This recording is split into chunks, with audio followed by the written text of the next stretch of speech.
Ninakukabidhi wewe Mheshimiwa Mkuu wa Mkoa wa Njombe ndugu Anthony Mtaka mwenge wa uhuru 2026 ukiwa unawaka unameremeta, lakini nakukabidhi kwako wakimbiza mwenge idadi 6 wakiongozwa na ndugu Wazo Mikaeli Mamonda, kiongozi wa mbio za mwenge 2026, lakini nakukabidhi kwako waratibu wa mwenge kitaifa wote wakiwa na afya njema.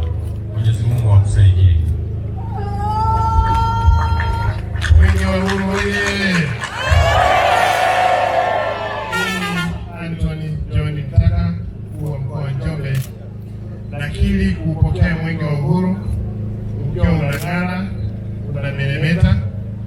Nakiri kupokea wakimbiza mwenge wa uhuru kitaifa 6 wakiongozwa na kiongozi wa mbio za mwenge wa kitaifa mwaka 2026 ndugu yangu Wazo Mamonda. Lakini pia nakiri kupokea kiongozi kutoka wizarani kakangu Juma Kuswadi kwa niaba ya wizara ambayo anaongoza na kiongozi wa mwenge kitaifa, na nakiri kupokea itifaki yote ya mwenge wa uhuru. Mwenge huu utakimbizwa katika halmashauri 6 za mkoa wa Njombe na tutaukabidhi tarehe 26 kwa wenzetu wa mkoa wa Iringa. Mwenyezi Mungu na